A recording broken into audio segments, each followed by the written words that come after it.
Welcome to Revolutionary Optimism. Issues like economic hardship, a teetering democracy, and the worsening climate emergency have left many Americans feeling more despair than ever.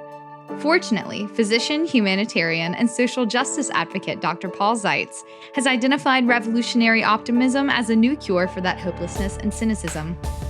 Once you commit yourself as a revolutionary optimist, you can bravely unleash your personal power, #unify with others, and accelerate action for repair, justice, and peace. On this podcast, Dr. Zeitz is working to provide you with perspectives from leaders fighting for equity, justice, and peace on their strategies for overcoming adversity and driving forward revolutionary transformation with optimism. In this episode, Dr. Zeitz is talking with Susan Sturm. Susan Sturm is the George M. Jaffin Professor of Law and Social Responsibility at Columbia Law School. Susan is a renowned legal scholar, educator, and changemaker. She's the founding director of the Center for Institutional and Social Change and co-author of Who's Qualified, a new democracy forum on the future of affirmative action, written with the legendary Lainey Guinier. Her newest book, What Might Be? Confronting Racism to Transform Our Institutions, released by Princeton University Press, offers a bold invitation to rethink how we confront racism, not with despair, but with creative, collective transformation. Susan collaborates across sectors, from law and education to art and community, to build a culture of participation, equity, and repair. Here's your host, Dr. Paul Zeitz. Welcome, Susan. It's so great to have you on the podcast. What an honor. It's an honor for me to be here. Thank you. Thank you for your life's work and your commitment to racial equity and racial justice. And I'm so honored to have the opportunity to have read your latest book, What Might Be? Confronting Racism to Transform Our Institutions. I was struck that it came out in 2025, a year where we're seeing quite a tidal wave of progress, I would say, towards racial equity. But before we get into all that, I wanted to start from your beginning. If you could give us a bit of your history and your personal journey about what sparked your personal passion for this kind of institutional racial transformation. It's so good to start with what brings you into the work, because that's what keeps you in the work, right? So I really appreciate the question. I would say my interest in racial justice and equity and institutional change started in my family in a way that I wasn't really aware of at the time. But I grew up in a family that had contradictions built right into the fiber of life in my family. I lived in a loving family with music and good food and enough to eat, and an abusive mother who was also a loving mother. And I had to learn how to navigate the contradiction between what she said our family was, which was this ideal, perfect family of love and music and admiration, and the often day-to-day realities of experiencing a kind of emotional violence and occasionally physical. So how did I navigate that? I felt my own survival really depended upon how I could figure out how to say it doesn't have to be this way, and how I could close that contradiction. I also experienced some contradictions directly around race and social justice. My father spent 6 weeks in Dachau as an 18-year-old. We spoke every year on Passover about freedom. My parents talked about racial justice, and I experienced a lot of, I would say, racial hierarchy and discrimination with the people who were Black in our lives as people who always appeared in more servant-like positions. And I really had to try to navigate these kinds of contradictions. And so for me, pursuing a way to close the gap between what we say we do and what we actually do was initially a question of survival, and then lifelong a question of meaning making. And I would say that this need to navigate my own experience of trauma and its relationship to racial justice has both kept me connected and motivated in the work, and also sometimes gotten me into some trouble because I could confuse my own needs as a person who cares about these issues, as a white woman, as a person in a position of power, as I know that I am as a faculty member at Columbia Law School, and the people I was working to help advance racial equity with. Powerful, powerful story. In our prep call, I remember we talked about caste and caste systems and how the correlation between the actions of the Nazi government in creating a caste system over Jews and homosexuals and gypsies and other groups that they identified and then targeted for extermination. And we talked about how the racial caste system operates in our country. And so your upbringing was kind of a kaleidoscope of all that. But if you could explain your views on caste and caste system, we've talked about it on the show in the past, and how you see the opportunity to heal from caste, Yes. how you think about that. Well, when we think about racism or any classification that places one group over another and makes it possible for the dominant group to advance its interests by subjugating or exploiting the dominated group, we're really talking about power.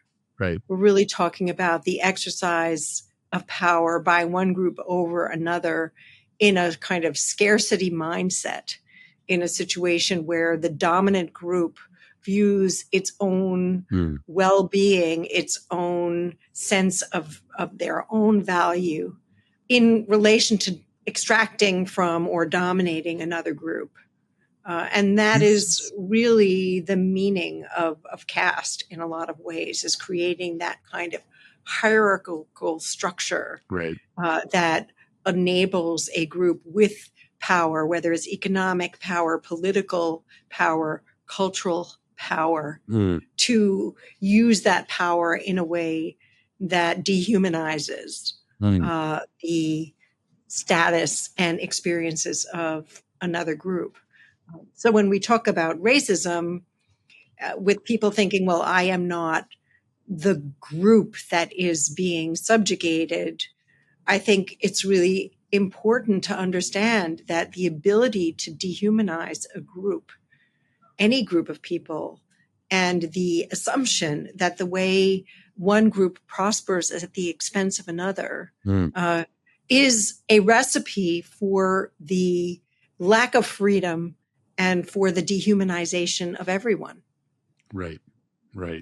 So moving to your book, What Might Be, Confronting Racism to Transform Our Institutions, I want to just bring you to chapter 1. There was an important sentence there that touches on these issues about the U.S. Constitution, which I found really helpful in articulating something that I understood, but this says it so clearly. You say, the U.S. Constitution codified the opposing tenets of freedom and slavery, equality and exclusion, democracy and disenfranchisement. And I thought that was a really, you talked about holding the paradoxes of your childhood. And I think this sentence really brought me to clarity on the paradox that I feel many Americans feel about, like, attachment or honoring something about our country. At least we were educated that way. And it was the equality and the freedom part of it. And then the reality of it also codified these other disenfranchisement and caste. It created a caste system. So I want to ask you if you agree with that. And also, that was written 238 years ago or so. So I want to come back into the present and go into the future from that as a launching point. That sentence that you quoted is part of explaining one of the three paradoxes that I identify in that chapter 1, which is the paradox of racialized institutions. And the institution that we're talking about there is the institution of law.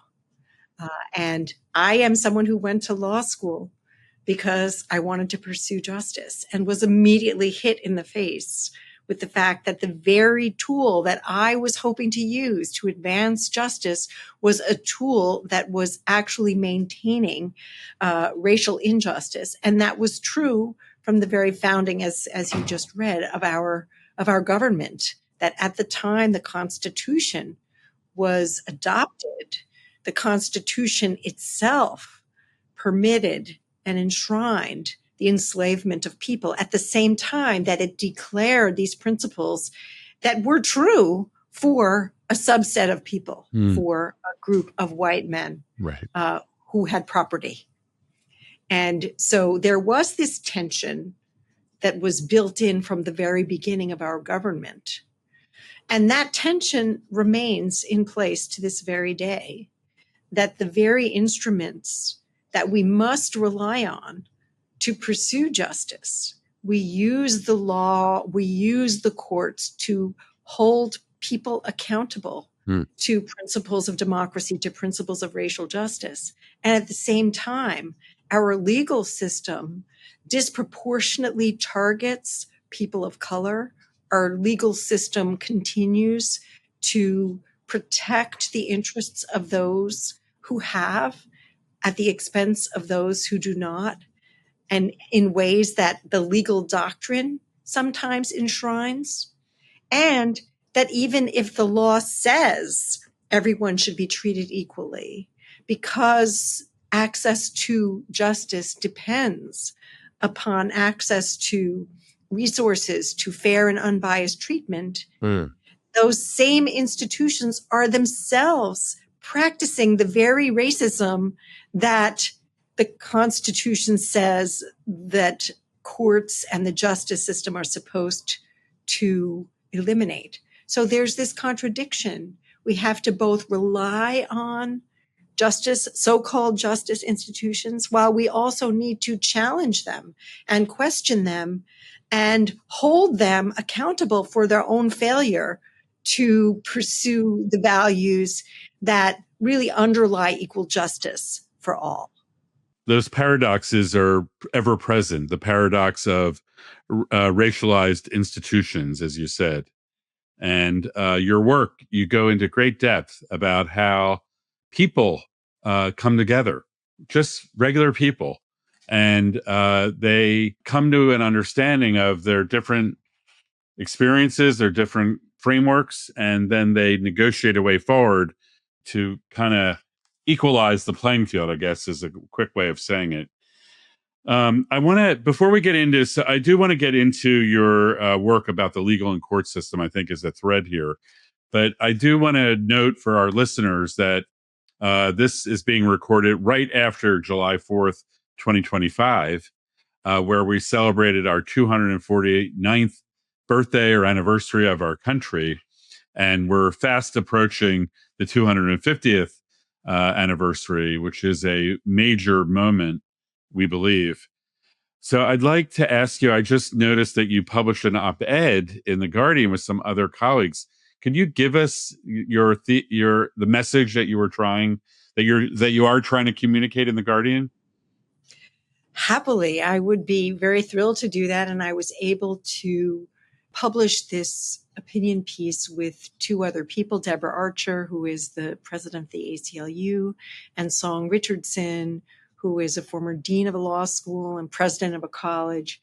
We come from different racial backgrounds, different experiences and different roles, but came together around the idea that July 4th rings hollow this year, as it has really every year for many people of color, because of that paradox of racialized institutions, because the declaration of the 4th of July and of independence happened at a time when there were many people who weren't free, as Frederick Douglass pointed out on July 5th. Right. at a time when people remained enslaved. Right. And we wrote this with the idea that, yes, right now, the idea of a racial democracy, a democracy in which people, regardless of their race or background or sex or sexual orientation, or political persuasion or religion, that everyone can experience themselves as full participants of their communities, of their governments, that is really threatened in a way that I would say has not been the case in my lifetime, in the way that it is now. Mm-hmm. And we experience a celebration of freedom as really a paradox. We're celebrating something that we identify with as a nation, that's part of who we are, and that many people experience as under really profound threat right now.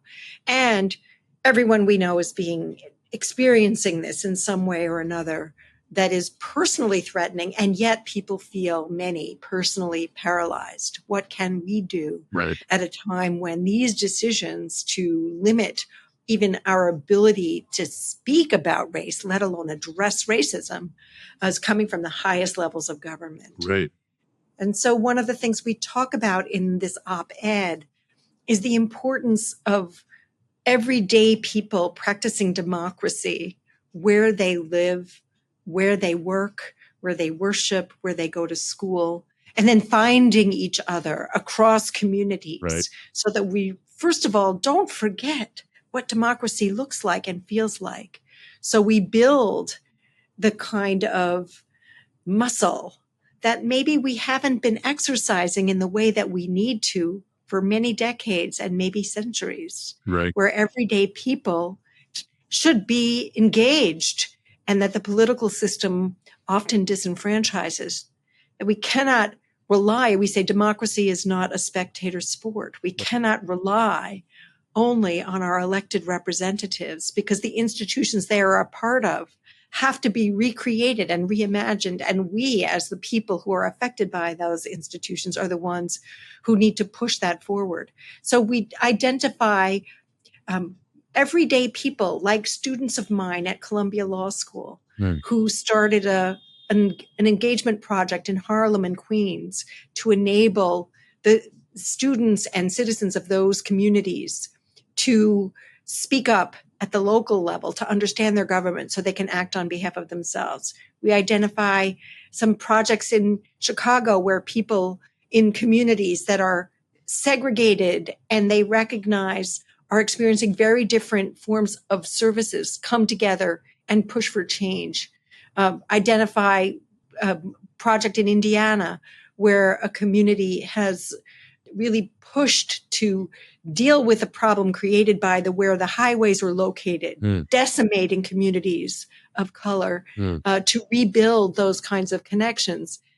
And then all of these are things that if we do them now in a way that allows us to say we still can influence change, and then we come together and say, how can we push for this so that people will want to vote, that people will want to transform the political parties, so people will want to get involved at the highest levels of government, then we can push back. So claiming this idea of, you would call it radical optimism or revolutionary optimism. I would call it hope, because I'm not sure I'm optimistic, but I'm definitely hopeful. Well, that counts. Yeah. And so doing a practice that builds these relationships that we wouldn't otherwise have with people who are different from ourselves, not only by race, but also by class, by educational level, by political affiliation even, but people who actually care about people, who care about people being treated fairly, who care about having policies and practices at every level that are oriented around those kinds of values, that we can then have an impact, which we're seeing in very small places, but in places that I think can accumulate. I'm seeing a kind of activism under the radar screen that accompanies fear of speaking publicly. And so we can and must continue to act. And those of us, I count myself in this position, who are safer than others. I am not someone whose faces deportation. I am not someone who can easily be fired. I am not someone who will starve. I have to be willing to step up. And people like me need to be willing to take risks and to stand in for the people who feel the same way, but for whom taking action or speaking out would have potentially life-threatening or untenable consequences. Yeah, yeah. Beautiful. And what a profound call to action on and around July 4th. And I think we're so aligned on this quest to awaken the potential of citizen engagement and citizen participation that is so urgently needed right now. I think you offered another insight here, which is I want to lift a little bit. I think you were saying that while the political forces are trying to suppress even a conversation or institutionalization of efforts to heal the wounds of racial caste, and that has created a lot of fear and inhibition on the one hand, and on the other hand, there is a countercurrent that's happening privately that could be revolutionary, because I'm hoping that people are going to get to a point that those little ripples of transformation that you talk about in your book are going to get to a place where people say enough is enough. We're not going to put up with this. Do we want to go through another 10, 20, 40 years of Jim Crow on the ascent where people are racially oppressed? I don't think we should choose that. I think we should choose another pathway. And that's what Unify USA and a lot of the movements out there are working on. There's a lot of resistance and blocking what's happening. And that's happening on the streets. It's happening in the legal system. It's happening through the courts to a certain extent. Congress should be playing that role, but they're not. So that's gone. The courts are overwhelmed and moving slow. And so many experts have agreed to end up where you start, which is the powers in the people. And the people have to take this on at the local, interpersonal level, and also systemically. So I'm excited about your analysis and what you put out there on July 4th. That's really important. I wanted to ask you to build on this question about, we often hear that the system is broken, and your work suggests about reimagining the system. As a legal expert, if I can give you a magic wand and you could imagine what a refreshed constitution would look like, where we would be healing from caste, and we would be creating new constitutional framework for living together as one people, living and supporting peaceful coexistence and resilience so that we can be interdependent. Actually, I think the notion that we're independent, could you talk about interdependence and how we could articulate that in our Constitution? Let me start by talking about the notion of interdependence and then move to the question of what's the role of the Constitution and the law in supporting that interdependence. Is that okay? Perfect. With you? Yeah. Great. So in the book, I talk about the idea of linked fate. And that idea is not a language that I came up with. It's a language that was articulated in a book called Behind the Mule, that is by a political scientist, that was originally described by Dawson to characterize the interests of Black people who are very different from each other. Why is it that wealthy Black people, educated Black people from the North, identify with the interests of people who are very different from them in every way other than their race? And he identified that people felt like what happens to one affects all of us. And that was because of the way Black people are viewed and treated in our society. I take that very powerful idea of linked fate and now apply it in a multiracial way to say, how is it that people who on the surface, if you have a scarcity mindset, look like their interests are opposed. But actually, if you think about the well-being of the planet, of the survival of rule of law and our democracy, if you look at environmental justice and climate change, if you look at so many issues, we cannot actually prosper, whatever our race, if we don't think about what my dear friend and colleague Lonnie Guinier called the miner's canary. How does the experience of the people who are most oppressed in our society actually signal ways in which our institutions are toxic for everyone?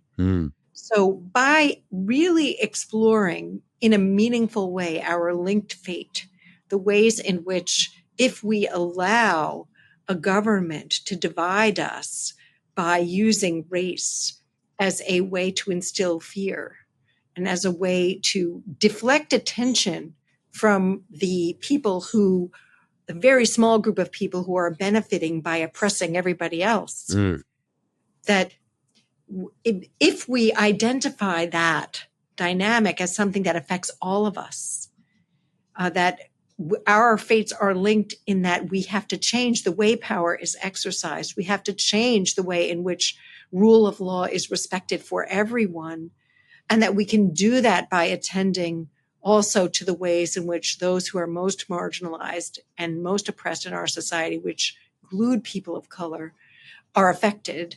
Then we can come together around shared interests. And we see that happening in some communities, even between police and communities who recognize that violence is affecting everyone in ways that are really problematic. That's rare, but it does happen. We see it in the theater industry, where people of color came together around the No More 10 out of 12 and linked with women and first generation actors and people come from less privileged backgrounds who are being driven out of the theater industry by the conditions requiring you to work round the clock. I can keep going. There are examples of where people have come together, and we're seeing it now around threats to our democracy and to our court system, that the willingness to treat people who have been treated as outside the circle of concern so really in such dehumanizing ways has meant that the court system dehumanizes everyone. So what does it look like to say we need to transform the system with the idea that everyone should fully participate?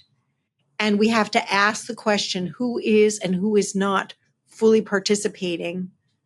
And what do we need to do not to change them, not to change only individuals who are treating them badly, but to change the conditions and the settings? So that's the context for interdependence.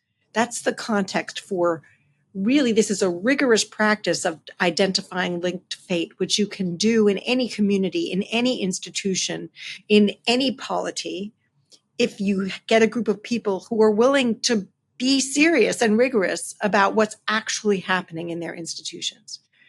So what would it look like then to have that practice of doing that kind of inquiry enshrined in our Constitution?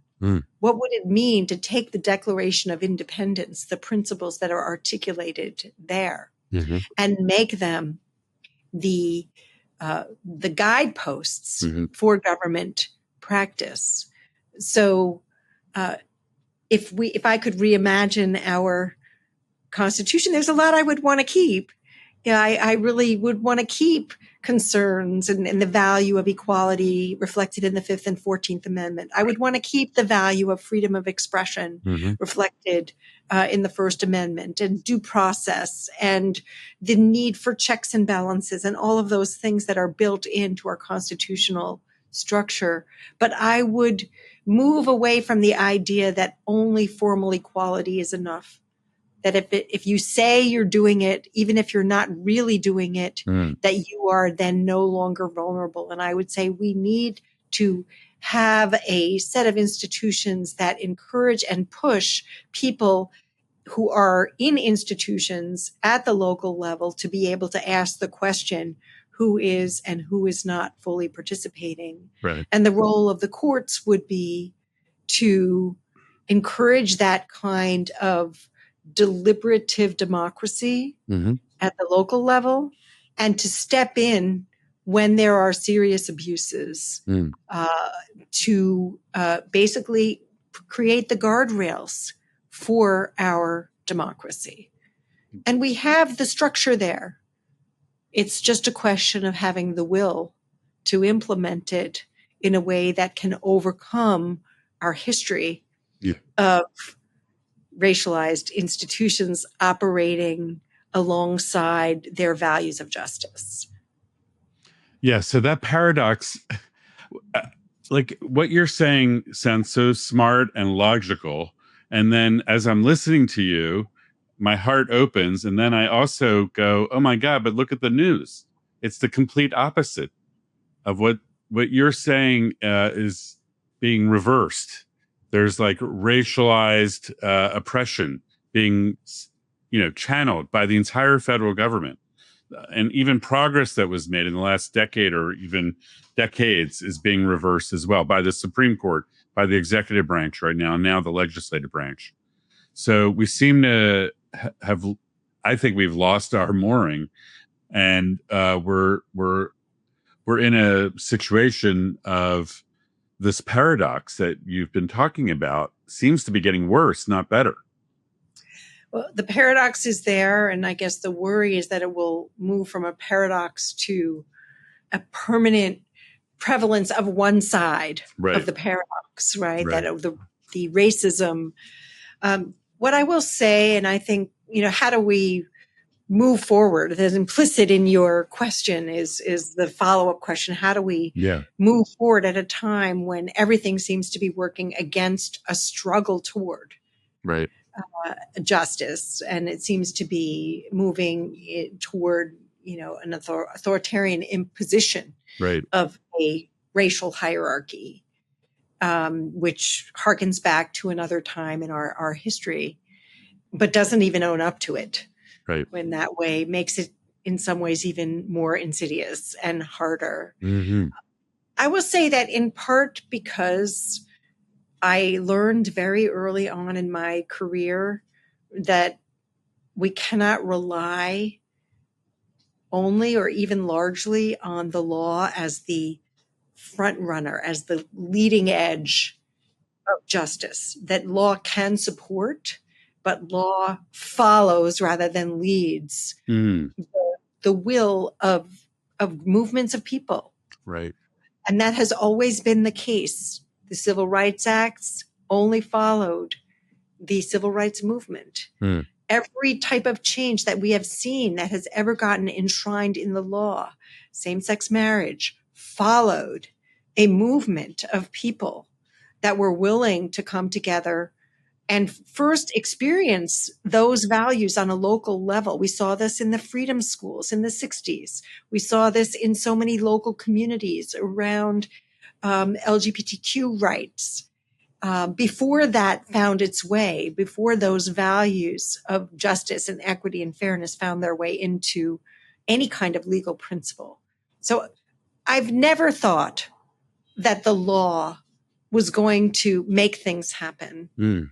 Now we have a situation where people who have control over the legal levers can push against change. That has been true at other times in our history. And so what I think is really important is that we see this situation, which I find so potentially despairing, is also the opening for us to do what we haven't done in my lifetime, which is to really create genuine participatory democracy that then pushes for this kind of change and then can become a movement that can push back against what we are seeing at the highest levels of government. And that if we don't allow the repression to drive us out of this work, it might drive us underground, in some places where it's too dangerous to be completely public. But if we continue to, in our everyday lives, create the world, we have a memory, unlike some other points in time, we have a recent memory, at least some of us, of what this democracy tastes like, feels like, looks like, can do. We need to make that real for more people through the work we do, and then build out the connections across these local communities, which we cannot rely on the federal government to do. But there's state governments, some state governments that are still staying in the work. Yeah. And then there are a lot of organizing forces like yours, right? Right. Like yours, that are can't substitute for the power of the federal government. I don't want to be naive about this. This is Right. I can't say we're going to succeed, but if we don't try, we will definitely fail. And what is it that Gandhi says? Something is absolutely impossible until it happens. Yes. Right. And so this seems impossible under the current system. Right. But we cannot succumb to that. What is it that we say in our op-ed? Despair is not a strategy. Right. That we cannot succumb to that. And that by doing this work with people who share our values, we can experience right now the opposite of despair. We can experience hope on a small scale. And then ramp up our efforts. I mean, I'm doing things I've never done before because I feel compelled to act beyond my own classroom, beyond my own scholarship, beyond my own workshop, Right. because we can't afford to only stay local at a time like this. And I am so not alone. Right. There are so many other people who feel the necessity of taking action, caring for yourself and your family, which I believe is always a first step, right? But in a way that connects. So that's where the hope lies. And I don't think it's impossible. Do I think it's likely? I'm not going to predict, but I think it's critical that we act as if it will happen, because then it might happen. Exactly. Well said. So much wisdom in that sharing. The point you made about movements are what changes reality rather than the legal system or laws. They tend to follow the movements that we co-create. So I think that's a call. That was very important clarity. And it's also a call to action in a way. I think that was really super important. In terms of the moment that we're in, one of the really challenging things that I have found, we see the current government and the Project 2025 movement is what I'm calling it. They're separating us and dividing us. We've talked about the racial rhetoric and the racial opposition. I mean, the rhetorical and actually action against DEI, diversity, equity, and inclusion, which had become really prominent in our culture and in our society from 2020 when George Floyd was murdered until 2025. But then we're also seeing the othering of people of color who are immigrants. And we're seeing the othering of that play out globally, like with the travel bans to predominantly Black and Muslim countries. It's everywhere. So can you unpack that a little bit about, I had an interesting experience in California last week. I was meeting with a woman of color who was kind of aligned with the MAGA movements, like it's time to get rid of the immigrants. And one of the reasons that she cited her feeling that way was because the Latino delegation in the California state legislature opposed the effort by the state legislator to pass a reparations commission, to establish a reparations commission. So she felt betrayed by the Latino community, and that it got interpreted as her opposition to, or her support for what was happening with the ICE raids out in LA. And I just was like, oh, that was a tough conversation for me. I can imagine that that would be a tough conversation. And it is part of what I think is the intention of this range of relentless, unpredictable activity against different groups, is to instill this kind of fear and resentment that gets people who have actually very aligned interests to work at cross purposes. I think that the fact that the actions that are being taken at the federal level are having so much negative impact on so many people, including people who voted for Trump and who supported the MAGA movement's rhetoric, I think that reality opens up one set of possibilities. That one way that people's interests who see themselves as opposed in the short run get identified in a more long-term collaborative way is when some crisis happens, when some really terrible shock happens that forces people to say, wait a minute, this isn't what I thought. And, I have a sense that that could be coming with the cuts in Medicaid, with the ways in which people who thought they were safe until their family member was targeted for deportation, that the breadth of the action, I think, is, I can't say that I invite it, but I think it will take one step toward making it at least more fertile ground to explore the possibilities of these connections.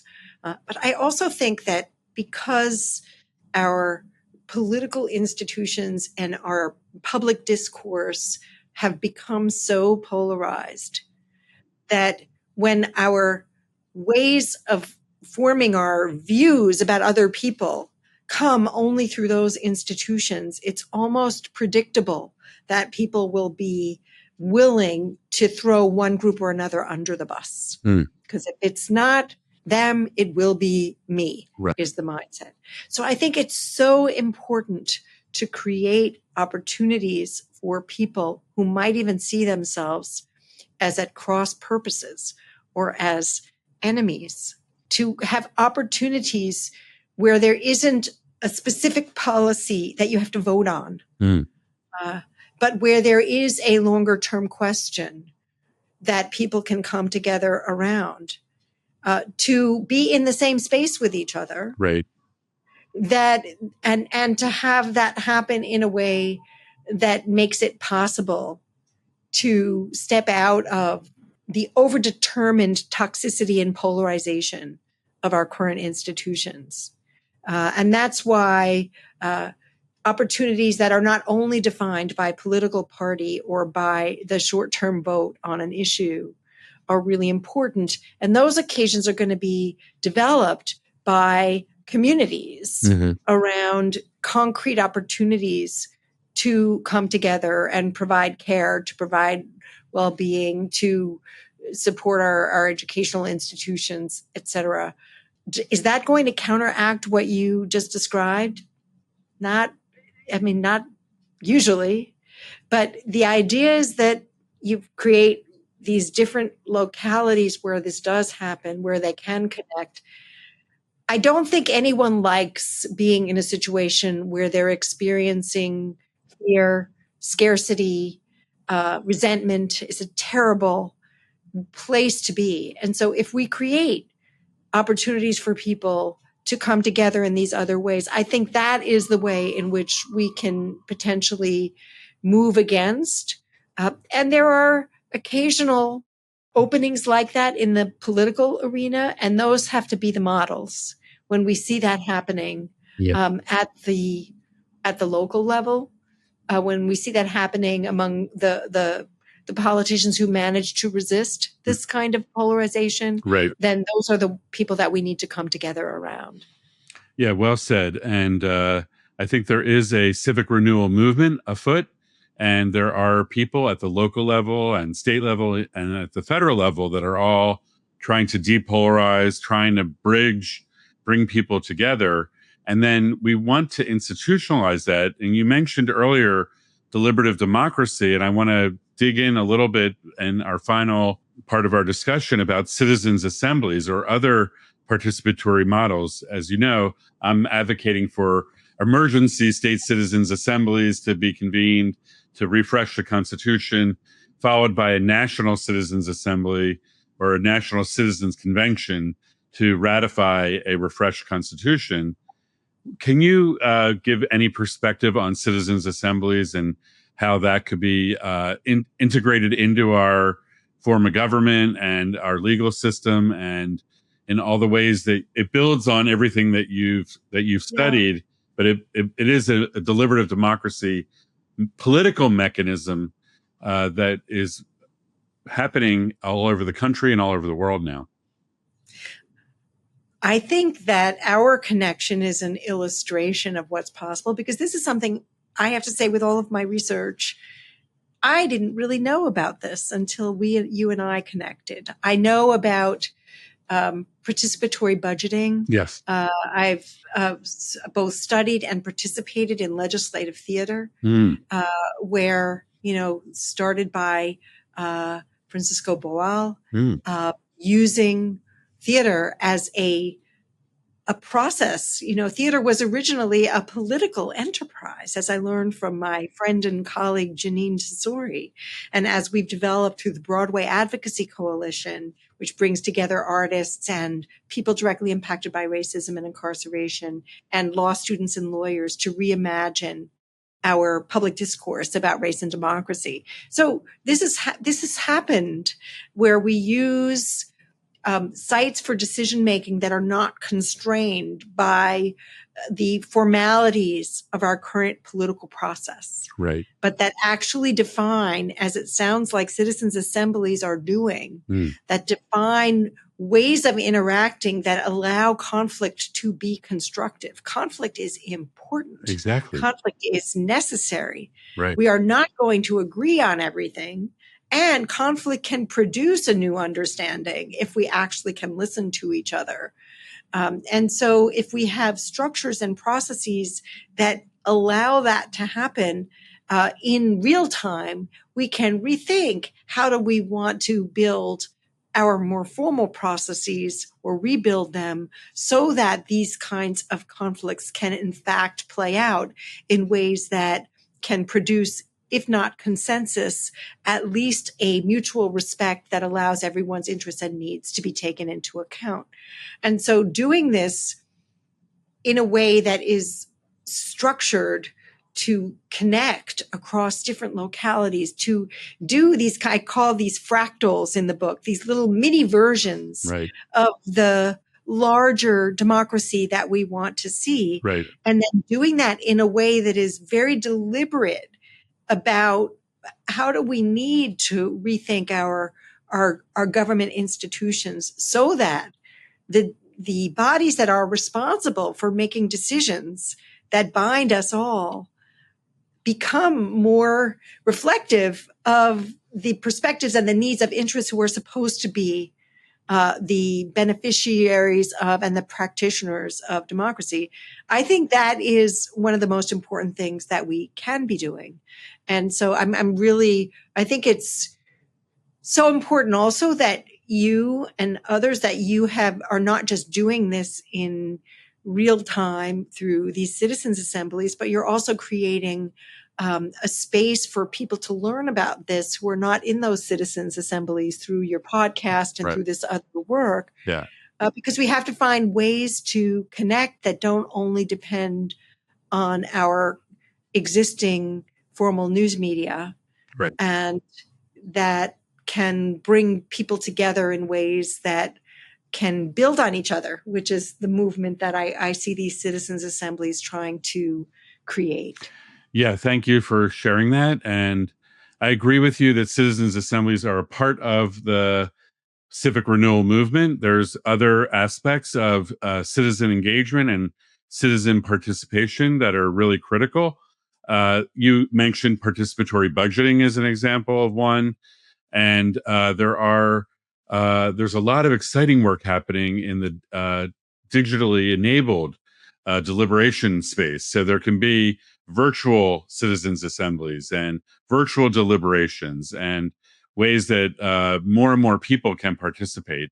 There's deliberative polling that's already taking place in many environments. And so all those innovations now need to be brought to scale is what we're working on. So I thank you for your eloquent explanation of it. Even as a newbie on citizens' assemblies, you got the essence of it deep Yeah. in your heart. Yeah. And I would just say that as someone who does a lot of work with people who have experienced incarceration, who've been really removed from technology, that as we do this, technology is both an enabler of full participation and also a practitioner of It could be a barrier. equitable participation. And so we really have to be conscious of that as we are moving in that direction. I see that so powerfully. And then one other thought is that I think workplaces and schools are real sites where some of this kind of participatory democracy can grow. And I think institutions are the places where people experience day-to-day decision-making. Yeah. And how do we connect what happens to people in the institutions that define our lives with the political space? I think that's part of the challenge that we face now. Right now, these are two really distinct spaces, and we live in institutions. We work in institutions. We go to school in institutions. We worship in institutions. We purchase in institutions. I could keep going. Yeah. So we have to find ways for those institutions to be participatory, and to have that also then inform the way our politics operate. Yeah, that's well said. You're really at the cutting edge. I mean, there have been Meta, for example, did have an employee assembly, and there is advocacy going on. There was recently an op-ed published by some leading deliberative experts on calling for shareholder assemblies, so that there could be a broader perspective, because the way shareholders operate, it's all controlled by a minority. And so most shareholders don't really have a true voice. So you're right to say that the deliberative participatory practices that we're espousing should penetrate all institutions, and even private sector institutions as well are already experimenting with it at some level. Well, thank you so much. I've learned so much from you, and I appreciate your clarity and your wisdom and your hopefulness. I think you are a revolutionary optimist. I have to just share with you that is my diagnosis of you. And I want you to, let's stay in touch and let's see if our paths can cross again. Thanks for being here. Thank you. I really appreciate what you're doing and the chance to be part of it. Great. Have a great week. You too.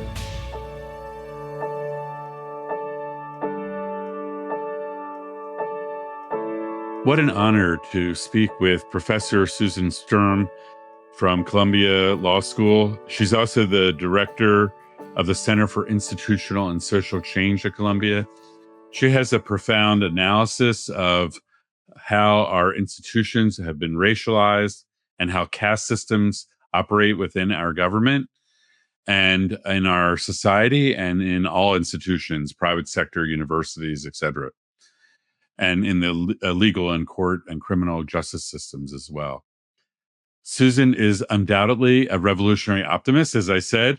She, despite seeing all the challenges and all the paradoxes, and she offers us a clear language to help understand reality. She offers us pathways forward through individual, local action, and as well as institutional transformation. And even in spite of oppression, we know that this transformation is still happening under the radar. So I want to just thank Susan and encourage her to keep firing on all cylinders to bring forward a vision of healing and transformation and to heal the wounds of racial caste that are still plaguing our society. Thank you, Susan.